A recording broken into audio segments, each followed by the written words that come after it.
What's up, everybody? Welcome to Live and Wired with your host, The Unit. And I'd like to, first and foremost, give a shout out to my boy John and also Morat and Dave and crew down in Vegas. They are part of Soldiers of Destruction, signed by Americant Records. Gotta give them a shout out for giving me this sweet shirt. Look at that. Look at that, Americant indeed. That's the only way I will wear Elon Musk on a shirt. So now that we got that little bit of trivia out of the way and sort of confusion, let's get to talking about the shows. For those of you that don't know, Live and Wired is a segment of the SLC Punkcast where we talk about the live shows that we have attended and the ones that are coming up. I will handle the local circuit, talk about shows that are coming to you, and Dustin will handle the national circuit about shows that are coming to, well, also you, depending on where you're viewing this. And before we get into that, I got to tell you about my tale from the pit this last week. And it was actually not exactly so much of a pit, but I was hanging out mostly in the backstage area of the stateroom. It was pretty cool. And this is the tale from the pit. This is the story of how I got clean backstage.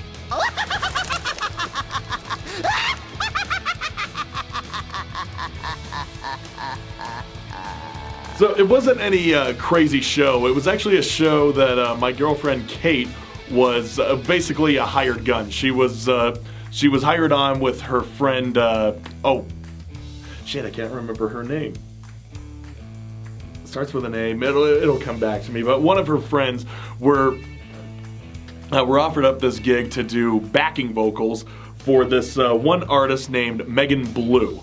And Megan Blue, she is like she has a band that's going into more Americana, sort of Delta blues style, and she needed some hired guns to supplement a fuller sound. I don't know how many people are actually in her band, but it was a pretty standard setup that you get in like a southern, more of a southern rock band style. There was a keyboardist, an organist, drummer, bass, guitarist, and the singer herself, Megan. Well, she was the singer, but also playing an acoustic guitar, and she also had some backups. That's where my girlfriend Kate and her friend, that all came in. But anyway, I was only at this show because, yes, my girlfriend was performing and she got me on the list. And I got to hang out backstage at the stateroom. And the stateroom backstage, this is my first time being backstage anywhere, really. Any fucking where. I don't really get that luxury. Even as a journalist, you don't really get backstage commodities that way. No, you get phone calls. Or VIP sections if you're lucky. Anyway, I got in backstage and I got to hang out in the dressing room. There was beer and there was pizza, and that is all I really needed. But there was more. I was looking around the area, and I thought, okay, well, there's the bathroom. These people have a laundry room too. They actually had one of those washer dryer combos. And then I looked down. They had a fucking shower. There was a shower with towels, soap and shampoo and everything. And that's when I got it in my mind that I said, I gotta take a shower. My beard is pretty itchy. My hair is feeling pretty dry. My skin could actually use some lathering. I'm gonna take a shower.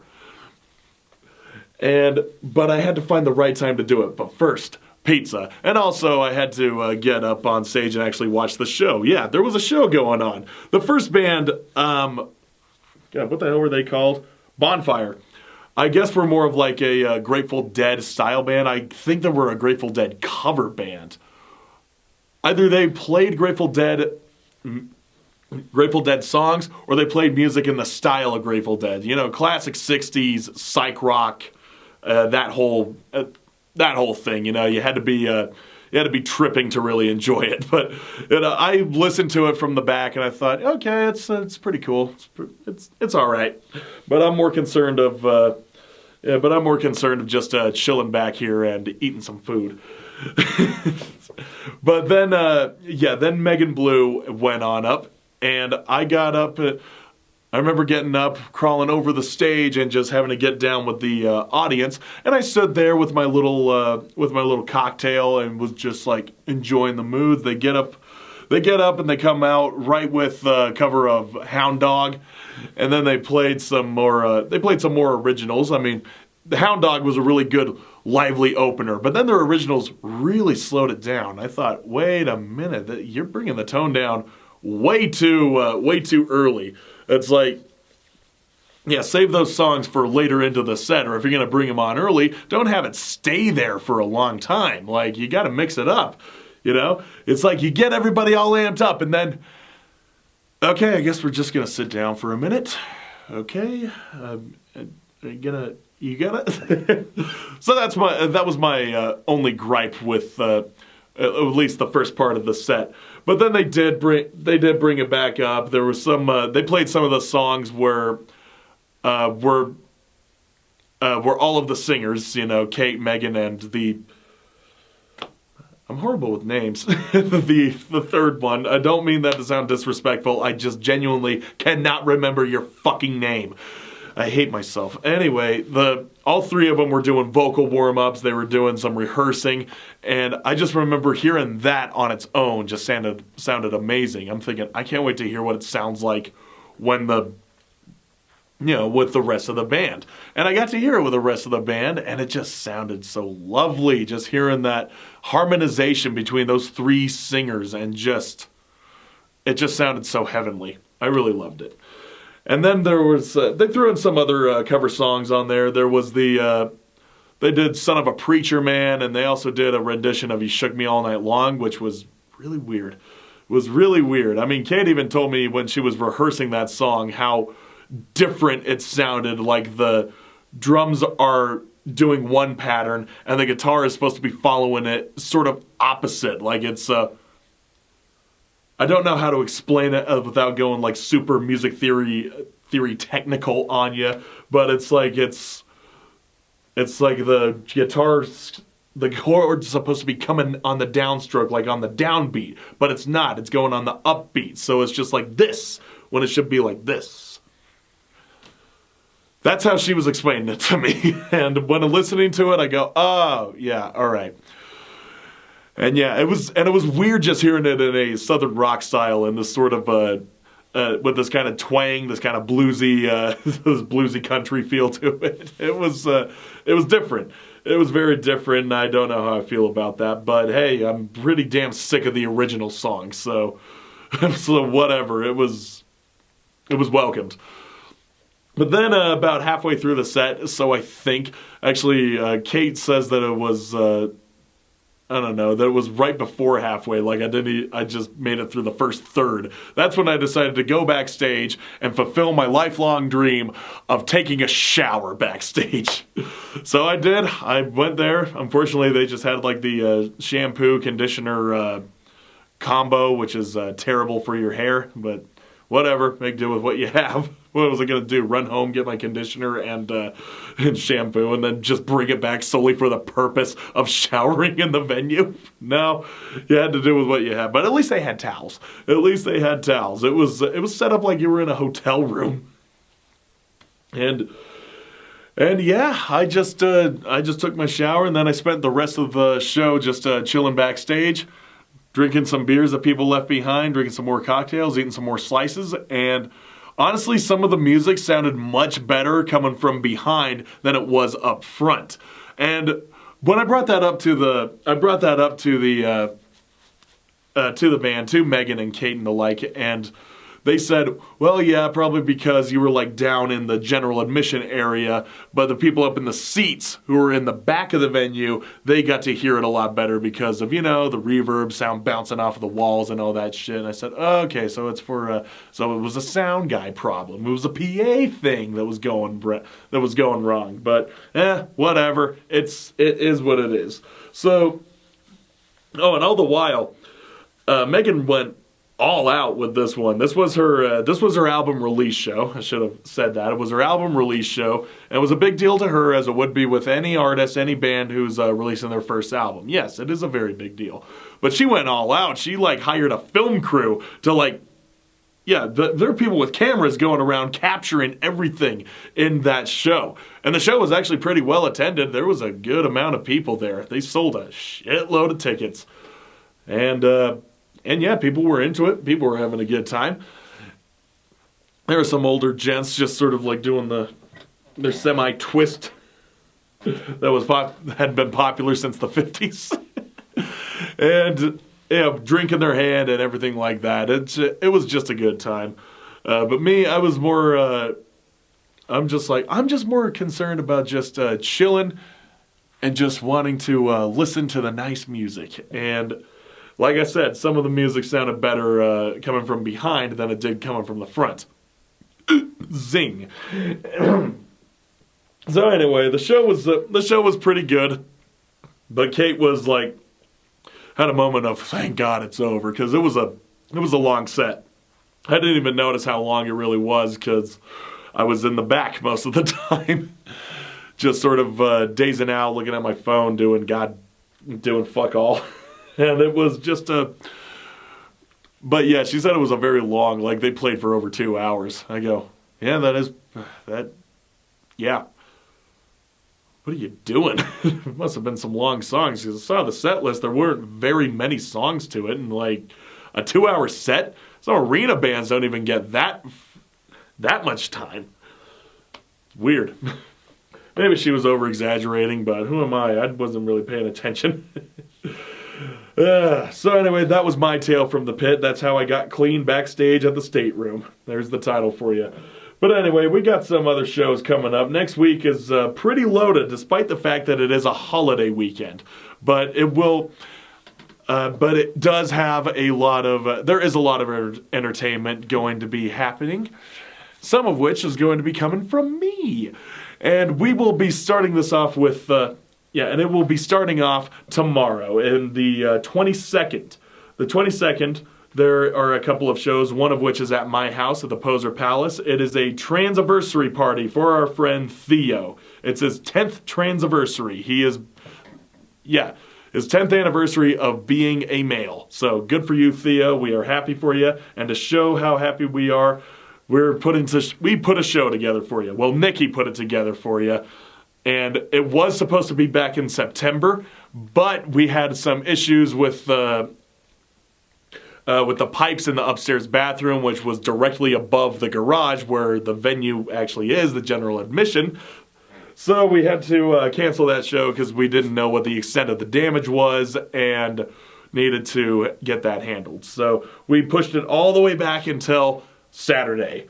So, and yeah, some of the lineup had to be changed. Some bands couldn't have made it work. We originally had the Goon Bats on there, but they couldn't make it to this day. But the bands that we do have on there, we have Treason, Aftershock, and Vape Plug.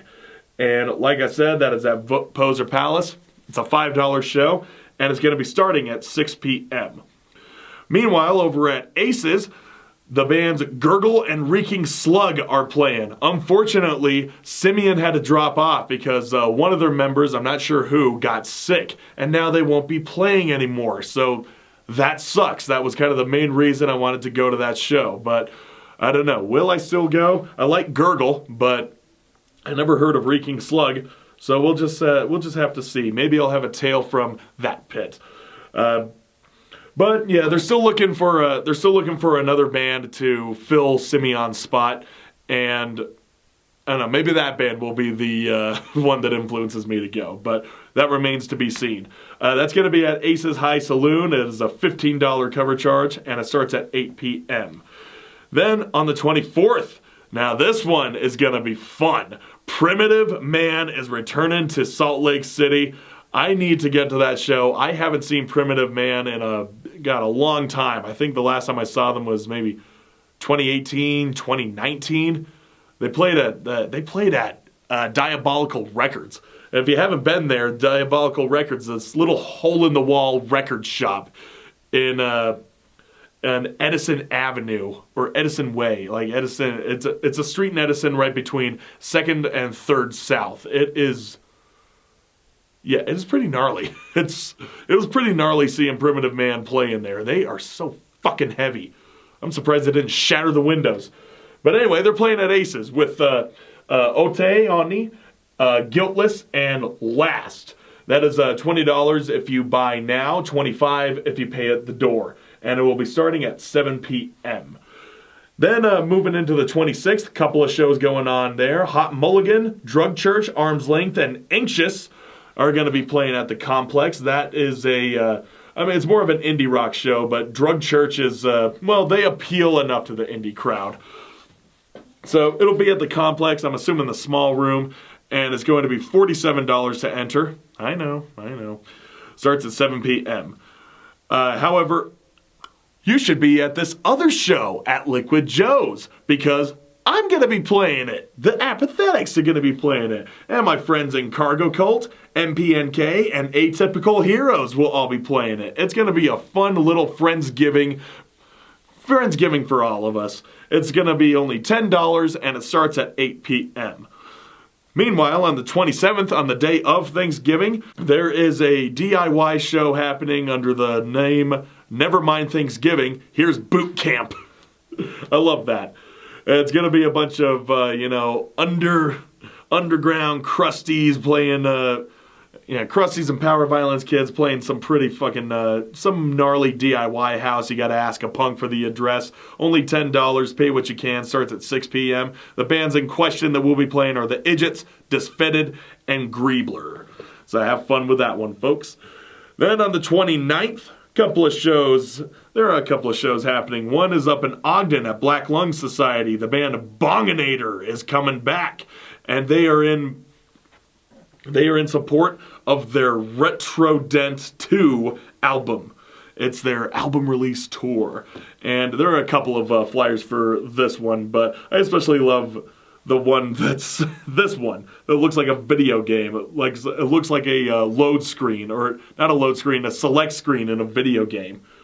Not even sure what game they would be ripping off, but it looks funny. It's the $15 price tag on there. Yeah, that means it's supposed to look like a video game cartridge, like a case. So you have to buy that shit.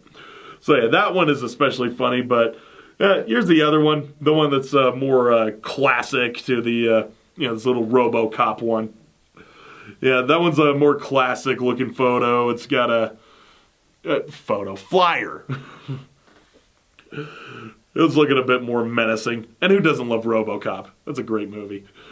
So anyway, there's a couple of flyers for you for one show.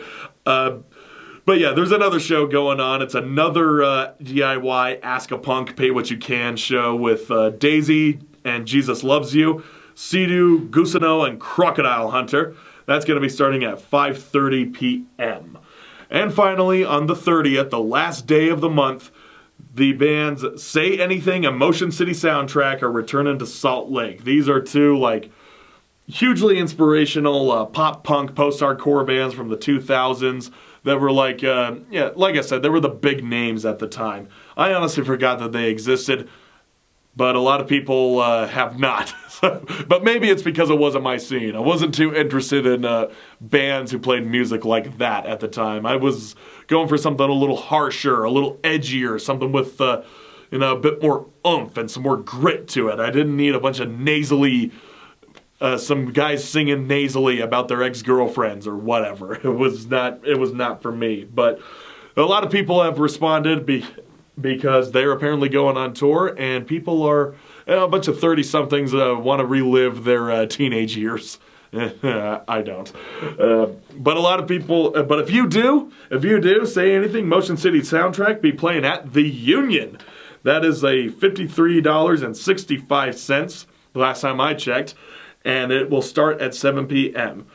Anyway, sort of a loaded week sort of a loaded rest of this month, actually, but nowhere near as loaded as what 1 week of October was. Yeah, if you've been tuning in since then, you know what I'm talking about. But guys, that does it for me. This once again, this is Live and Wired, SLC Punkcast's little offshoot. And also Tales from the Pit. I'm going to turn it over to Dustin now, and you guys, I hope that whatever shows you make it out to, that you have a great time and you stay safe and that you return unscathed. But if you don't, at least you have a good story to go along with it. Anyway, I'm The Unit, signing off. I'll see you in the pit, motherfuckers. Thank you, Eric. And now we're going to head around the world as we do, really not in any particular order because who needs order, right? First up, we're going to cover the Pawns, Ham Apple, 1 Square Mile, and our pals, The Afraid. They're playing at De Piazza in Long Beach, California. That is on November 21st, 8 p.m., and it is pre-sale on Eventbrite for $7 in advance, and it's all ages, so do that. But if you wait till the door, it's only a couple bucks more. It's $10. Next up, Beton Army. They are in their tour right now with Dark Thoughts. Great stuff. I'm excited. I might be going freaking flying out of town, which I don't want to do, but I might be on that date, so I'm going to be pissed if I have to miss. December 5th, as you can see on the flyer, they'll be in Salt Lake City. But today, the 21st, they're in San Antonio, Texas. They'll be in Houston tomorrow, then Austin, Mesa, San Diego, Los Angeles on the 28th, 29th in Pomona, San Francisco on the 30th, Portland, Seattle, Boise, Denver, Omaha. Well, I skipped Salt Lake City. St. Louis, Chicago, Detroit, and Toronto is the rest of that tour that is actually going all the way through December 12th. But make sure you get there. I hope I get to be there. Then, Saturday, November 22nd, we've got Oi versus Hardcore. This is in Salem, Massachusetts at Moonbase 1. Shout out to Troy and all my friends there in Tension Scale who are playing with Battery March, TFR, and The Workers. So great stuff. Go get there. It's $12 in advance. It's a all ages sober space. $15 at the door. Doors are at 6. Music at 7. So make sure you get there to see all 4 bands, killer bands there. Friday the 21st at Escondite in Los Angeles. You get to see Piston Broke and Antagonizers ATL playing with Bomber and Toledo Panic. Toledo Panic's new album's cool. Make sure you check that out. 8 p.m. Free parking. There you see holdmytickets.com/tickets/452-105. You can see all of that, but that's where you want to go get your tickets. It's $20. Awesome lineup there. Then this show is, why don't I know where this show is? Is it in, well, we have a band from Spain, band from Barcelona. I want to say this is in Spain. Parma. Okay, there it is. It's in Parma. And you get to see Asteroid coming in from Sydney, and then Patrol from Barcelona. This is on November 30th. Looks like it starts at 6:30. I don't know all the other stuff, but you can see the address is on there too in Parma. But man, that's a killer lineup. You can follow either of those bands, Steroid or Patrol. I think Parma are RCC. I don't know. Anyway, the important part is that you get to that show if you are in Parma. Next up, our pals in Soda City Riot. They are doing a reunion show coming up.